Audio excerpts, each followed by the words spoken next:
안녕하십니까?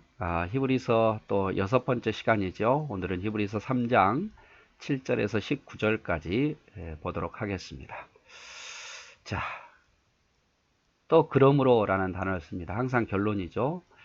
자, 성령에 이르신 바와 같이, 그러므로 성령께서 말씀하신 바와 같이 오늘날 너희가 그의 음성을 듣거든, 자, 하나님의 말씀을 들을 기회가 생기거든, 노하심을 격동하여 광야에서 시험하던 때와 같이 너희 마음을 강팍하게 하지 말라.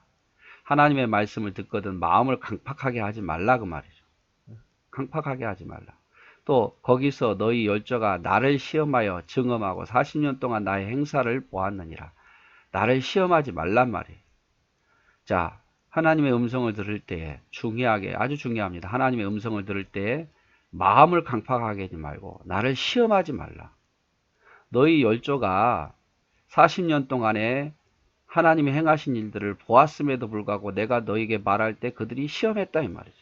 자, 만나를 내리게 하시고 또 불기둥과 구름기둥, 또 반석에서 물을 내시고 여러 가지 기적을 40년 동안 광야에서 행했잖아요. 그럼에도 불구하고 하나님 말씀하면 안 듣더라, 그 말이죠.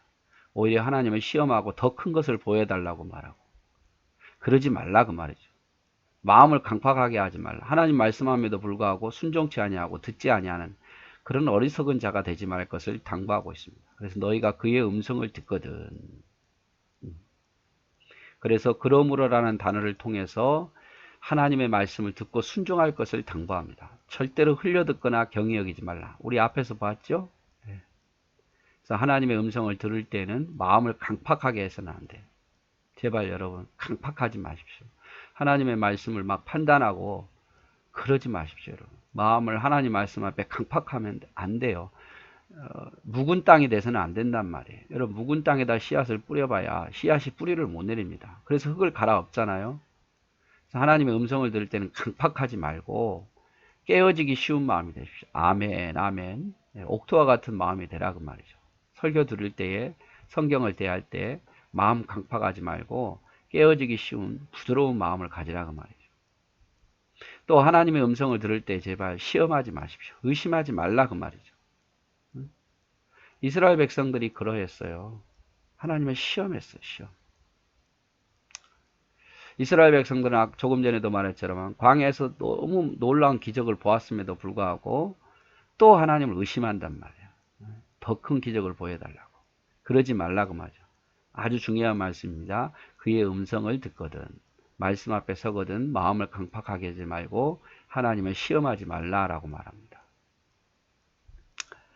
그러므로 내가 이 세대에 노하여 가로되 저희가 항상 마음이 미혹되어 내 길을 알지 못하였도다 하였고, 자, 하나님이 노하셨습니다. 노하여 가로되, 하나님이 노하셨어요. 이스라엘 백성들에게 하나님이 노하셨어요. 왜? 항상 마음이 미혹되었기 때문에. 항상 마음이 미혹되었어요.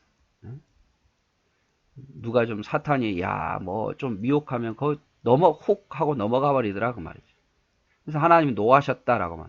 항상 마음이 미혹돼요. 또 내 길을 알지 못하는도다. 하나님이 그렇게 가르쳤음에도 불구하고 이렇게 해야 된다라고 말했음에도 불구하고 막상 어떻습니까? 하나님 모르겠어요. 하나님 정말 그러셨어요? 내 길을 알지 못하는 거. 하나님이 길을 가르쳐 줬음에도 불구하고 그 말을 흘려 듣다 보니까, 깊이 안 새기다 보니까, 마음이 강팍하다 보니까 결국 어떤 사건에 도착해서 하나님의 길을 모르겠다 이렇게 말하는 거예요. 내가 어떻게 해야 돼요? 이렇게 말합니다. 하나님은 노하셨다라고 표현합니다. 노하셨다. 그래서 내가 노하여서 화가 나서 맹세한 바와 같이 저희는 내 안식에 들어오지 못하리라 하셨다 하였으니, 하나님 노하셔서 내 안식에 들어오지 못하리라고 했다, 이 말이에요. 이스라엘 백성들에게. 그런데 하나님 믿는 백성이 어떻게 안식에 들어가지 못합니까? 이렇게 말할지 모르겠지만 결국 이건 믿지 않는 거예요. 믿지 않는 거. 자, 형제들아, 너희가 삼가 혹 너희 중에 누가 믿지 아니하는 악심을 품고 살아계신 하나님에게서 떨어질까 염려할 것이오.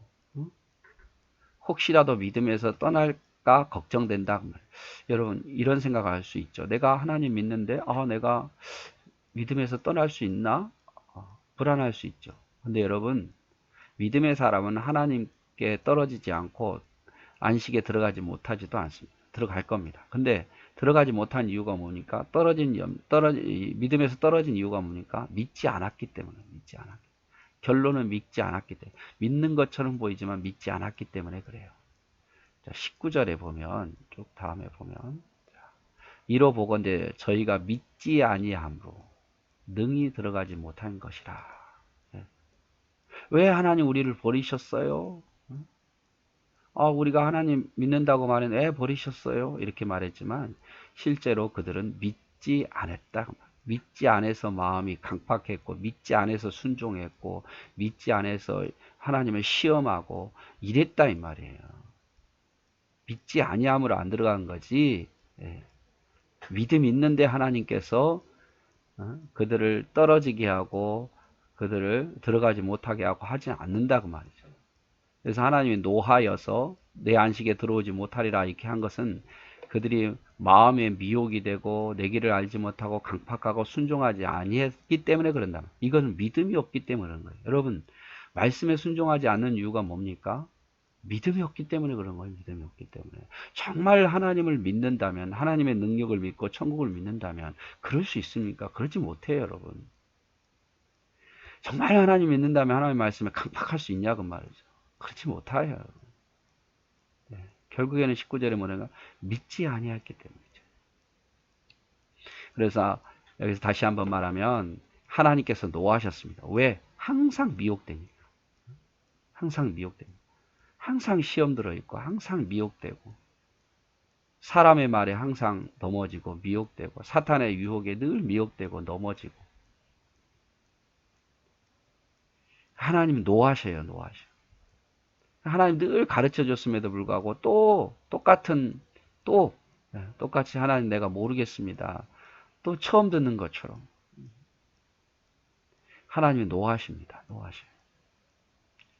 그러므로 형제들아 우리가 해야 할 일은 뭡니까? 너희 중에 혹시라도 믿음에 있어서 떨어질 사람이 있을까 걱정된다. 그러므로 너희는 피차 권면해라. 말씀으로 서로 권면하고 누구든지 죄의 유혹으로부터 면하도록 도와주라. 사탄이 끊임없이 유혹하겠죠. 세상이 끊임없이 유혹할 겁니다. 그러므로 너희는 그 유혹으로부터 넘어지지 않도록 서로 권면해주고 서로 도와주고 서로 기도하라 그 말이에요.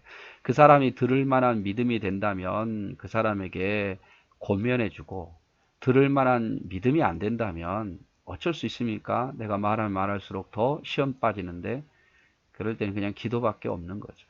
안타까운 마음에서. 자, 하나님이 10절에 노하신 이유는 늘 미혹됐기 때문에. 늘 하나님의 말씀을 도무지 깨닫지 못하기 때문에 하나님 노하신 거예요. 여러분, 우리도 자녀를 기를 때에 얘야 누가 어떤 아저씨가 뭘 준다 해도 따라가지 말아라. 그렇게 이야기했어요. 그런데 뭐 준다니까 또 따라가고 다음에 어떻게 또 힘들게 찾아내는 다음에 또 누가 뭐 준다니까 따라 자꾸 미혹돼 보십시오. 유혹돼 보십시오. 화가 안 납니까? 네. 그리고 부모가 자녀에게 야 이렇게 하면 안 된다. 이렇게 하면 안 된다. 몇 번을 이야기했음에도 불구하고 똑같은 실수를 한다면 화가 나죠. 하나님도 마찬가지. 노하신 이유가 뭡니까? 우리가 늘 미혹되니까. 똑같은 또 죄에 빠지고 똑같이 또 넘어지고 항상 넘어지고 또 넘어지고 늘 시험 들어있고 여러분 하나님 노하셔요. 늘 말해도 처음 듣는 것처럼 언제 그랬냐 하나님 언제 내게 나를 사랑해 이렇게 말한 거 하나님 노하십니다. 그러므로 우리는 세상과 사단에 미혹되지 말아야 돼요. 그래서 하나님 뜻을 알기를 정말 힘써야 되고 미혹되지 마십시오. 시험 들지 마십시오. 넘어지지 마십시오. 자꾸 넘어지고 자꾸 미혹되는 건요. 습관이에요 여러분. 그럴수록 여러분 하나님을 알기를 힘쓰고 나를 굳게 세우십시오. 내가 믿음이 약하구나. 내가 이렇게 잘 넘어지는 것은 믿음이 약하구나. 그걸 알고 믿음을 성장하기 위해서 하나님의 뜻을 알기를 힘쓰고 말씀과 기도를 더 가까이 해야 돼요. 그래서 믿음에 떨어져 유혹되지 않기 위해서 서로 피차 권면하고 기도해 주십시오. 19절에 믿지 아니함으로 떨어졌기 때문에 그렇죠. 자, 우리가 시작할 때 확실한 것을 끝까지 견고히 잡으면 그리스도와 함께 참여한 자가 되리라.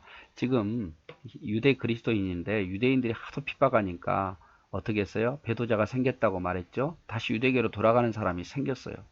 그러니까 시작할 때 확실한 거 뭡니까? 복음이죠. 복음. 첫사랑 복음. 그것을 언제까지? 끝까지 유혹되지 않고 미혹되지 않고 강팍하지 않고 끝까지 견고히 잡는다면 그리스도와 함께 참여한 자가 될 것이다. 그 말이죠. 참여한 자. 우리도 마찬가지입니다. 우리가 예수 믿잖아요. 예수 믿는데 도중에 많은 유혹이 있어요. 많은 시험이 있고 그것이 꼭 안 믿는 사람에게만 오는 게 아니에요. 같은 동료들에 의해서 믿음의 사람들에게 의해서도 올 수도 있어요. 제가 여러분 시험할 수도 있어요. 여러분을 넘어뜨리게 할 수도 있어요. 유혹할 수도 있어요. 그럴 확률은 적지만 그럴 수도 있다 그 말이에요. 우리 목사님 좋은 분인 줄 알았는데 그게 아니네. 그렇게 또 유혹이 될 수도 있죠. 그러나 여러분 믿음을 끝까지 붙잡으면 예수 그리스도를 끝까지 붙잡으면 유혹되지 않고 시험에서 이겨내면서 끝까지 붙잡으면 결국 그리스도와 함께 참여한 자, 천국 잔치에 참여한 자가 되리라 그 말이죠. 분명히 여러분 유혹합니다. 분명히 세상이 우리를 유혹하고 시험합니다. 아담과 하와도 유혹했는데 뭐 우리쯤이야. 뭐. 예수님도 시험했는데 우리쯤이야. 안 그렇겠습니까? 그래서 끝까지 견고히 잡으면 그리스도와 함께 참여한 자가 되리라 라고 표현하고 있어요. 성경이 일렀을 때 오늘날 너희가 그 음성을 듣거든 노하심을 격동할 때와 같이 너희 마음을 강팍하게 하지 말라 하였으니 자, 또 강조하죠. 하나님의 음성을 들을 때 마음을 강팍하게 하지 말라고. 여러분 말씀 앞에서 무릎을 꿇으십시오. 말씀 앞에서 우리 엎드려 주십시오. 말씀 앞에서 우리가 순종하십시오. 이게 복 있는 자예요. 하나님 말씀을 판단하고 하나님 말씀 가지고 시험 들었다고 말하고 이게 정말 강팍한 마음이에요. 강팍한 마음. 어떻게 하나님 말씀 앞에 시험 들 수 있습니까? 명령인데 군대 가서 여러분 상관이 이런 명령 시켰는데 시험 듭니까? 불평 많습니까? 그런 말입니다. 좋은 군사가 될 수가 없어요. 그만큼 그 상관을 가볍게 여기니까 그러는 거예요. 하나님의 음성을 듣거든 마음을 강팍하게 하지 말고 순종하십시오. 듣고 경노하게 하던 자가 누구뇨? 모세를 쫓아 애굽에서 나온 모든 이가 아니냐. 하나님의 말씀을 듣고 경노하게 하던 자가 누구냐 말이에요. 하나님 화나게 한 자가 누구냐? 모세를 쫓아 애굽에서 나온 모든 이가 아니냐. 다 불순종했단 말이에요. 그래서 하나님을 화나게 만들었어요. 마음을 강팍하게 하니까 순종하지 아니하니까. 또 하나님이 40년 동안 누구에게 노하셨느냐? 누구에게 화가 났느냐? 범죄하여 그 시체가 광에 엎드러진 자가 아니냐? 이 다 어땠습니까, 여러분? 순종하지 않아서 땅이 이불 벌려서 죽게 만들었고, 불뱀이 물어서 죽게 만들었잖아요. 다 순종하지 않아서 그런 거잖아요. 또 하나님은 누구에게 맹세하사 그의 안식에 들어오지 못하리라 하셨냐? 어떤 사람에게 안식에 못 들어오게 했느냐 말이에요. 순종하지 않던 자에게, 순종하지 않던 자. 순종하지 않던 자에게. 결국 뭘 말하고 싶은 것입니까? 하나님의 음성을 듣거든 강팍하지 말라. 순종해라. 이스라엘 백성들이 순종하지 않고 마음을 강팍해 하고 하나님을 원망하다가 시험하다가 넘어진 거 아니냐. 이들이 이렇게 하나님께 진노를 받은 것은 19절에 결론 내리죠. 다시 한번 말합니다. 이로 보건대 이런 걸 보니까 이런 예를 내가 너에게 말했지만 저희가 믿지 아니함으로 능히 들어가지 못한 것이다. 왜 그들이 엎드려졌고 왜 광야에서 가나안 땅에 못 들어갔습니까? 순종하지 않고 믿지 않았기 때문에 그런 다 그만한 이유가 있다 그 말이죠. 하나님을 사랑하는데 하나님을 잘 믿는데 하나님께서 그들을 들어가지 못하게 하신 것이 아니라 순종하지 않고 믿지 않고 하나님을 시험하고 그렇기 때문에 들어가지 못한 거다 이 말이죠. 그래서 저와 여러분 하나님 잘 믿으면 천국 못 갈 이유가 없어요. 우리가 분명하게 하나님을 진실하게 믿으면 못 갈 리가 없어요, 여러분. 그거 여러분 의심하지 마세요. 하나님 나라 못 가는 이유가 뭡니까? 사람 보기에는 그런 것처럼 보이지만 실제로는 믿지 아니하기 때문에 그런 거예요. 내가 하나님을 믿는다 안 믿는다 누가 제일 잘합니까? 내 자신이 제일 잘 알아요. 저도 여러분에 대해서 잘 모르죠. 여러분 진실하게 믿고 있는지 안 믿고 있는지 짐작만 하죠. 늘 영적으로 알지만 저보다 더 잘하는 것은 뭐냐면 여러분이 여러분 자신이 더 잘 알아요. 스스로에게 질문해 보십시오. 내가 하나님을 정말 믿고 있는가? 정말 하나님의 살아계심, 창조주이심을 믿고 있고 천국을 믿고 있는가? 더 잘 알아요. 더 잘 알면 어떻게 해야 돼요? 예, 우리가 믿어야죠. 믿어야죠. 뒤의 음성 앞에 강팍하게 하지 말라. 자, 그래서 히브리서 기자는요, 시작할 때 확실한 것처럼 믿음을 끝까지 붙잡으면 결국 참여한 자가 될 것이다 라고 끝까지 붙잡으면 끝까지. 또한 말씀 앞에서 강팍하게 하지 말라. 순종하지 않는 모습, 하나님을 경노하게 하는 모습을 보이지 말라. 이스라엘 백성이 그랬다가 진노를 받았지 않느냐. 또 하나 강조한 것은 하나님의 무리에 들지 못한 것은 결국에는 믿지 않고 순종하지 않고 미혹되고 강팍했기 때문이다 라고 결론을 내려요. 그들이 잘했음에도 불구하고 그런 게 아니라 믿지 않았기 때문이다. 우리가 믿음에 서면 하나님 나라 못 들어갈 이유가 전혀 없다고 말이에요. 그래서 결국에 히브리서 3장 7절에서 19절은요. 하나님의 음성을 들을 때 마음을 강팍하게 하지 말라. 말씀 들을 때 강팍하지 말고 오히려 서로 고면해라. 그리고 끝까지 견고히 붙잡으면 하나님 나라에 참여하게 되리라. 그리고 이들이 능히 참여하지 못한 이유는 들어가지 못한 이유 믿지 아니했기 때문이다. 그러면 너희가 믿음을 끝까지 붙잡으면 하나님 나라 백성 또 천국에 이르게 될 거다. 하나님의 축복을 받게 될 거다. 이렇게 말씀해 주고 있습니다. 여러분 우리 끝까지 믿음을 지킵시다. 유혹당하지 말고 늘 넘어지지 말고 내 믿음을 키워서라도 끝까지 붙잡는 저와 여러분 되기를 바랍니다. 사랑하고 축복합니다.